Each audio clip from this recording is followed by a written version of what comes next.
उसकी सफेद दीवारों पर नमक और हवा के निशान थे,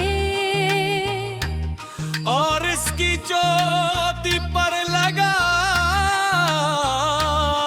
हुआ बड़ा चुराग हरा।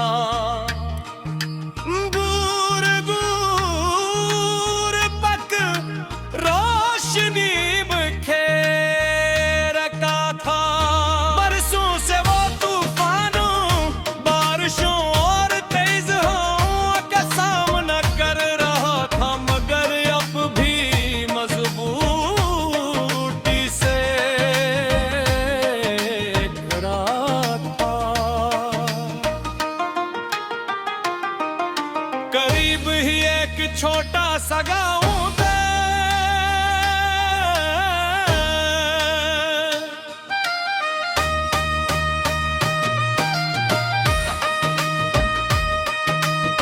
आगे लोग उस लाइट हाउस को सिर्फ एक इमारत नहीं समझते थे। इनके लिए वो उम्मीद की अलामत था।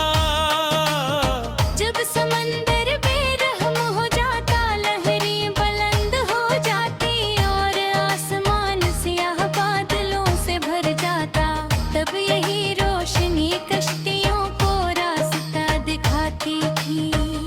एक दिन में उस जगह पहुंचा। शाही बोले ताले थी, इफ़क पर सूरज आहिस्ता आहिस्ता समंदर में डूब रहा था, और पानी सुनहरी रंग में नहाया वो था। हवा में नमकीन खुशबू थी और दूर लहरों की मसलसल आवाज सुनाई दे रही थी। मैं लाइट हाउस के करीब गया। एक बूढ़ा निगहबान बैठा था, इसके चेहरे पर झरियां थी, मगर आंखों में अजीब सी चमक थी। मैंने सलाम किया, इसने मुस्कुरा कर जवाब दिया और अपने पास बैठने का इशारा किया।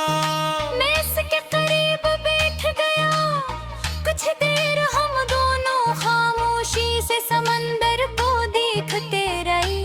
और मैंने पूछा, आप यहाँ कितने सालों से हैं? वो मुस्कुराया, इतने साल के अब मुझे मौसम बदलने से पहले इसकी खुशबू आ जाती ही है।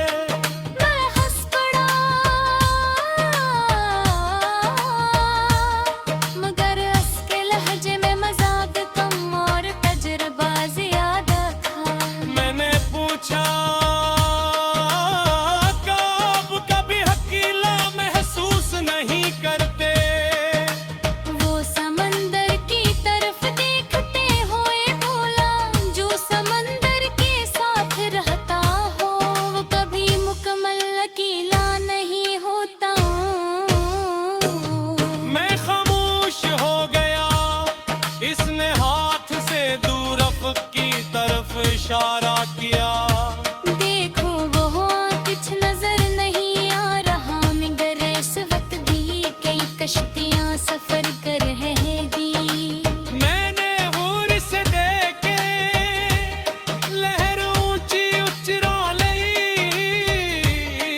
बूढ़े ने आसमान की तरफ देखा और कहा, आज रात तूफान आ सकता है। मैंने हैरत से पूछा, आपको कैसे मालूम? वो मुस्कुराया, समंदर पहले बता देता है।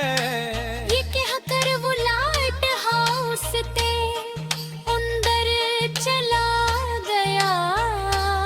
मैं भी उसके पीछे गया। अंदर पत्थरीली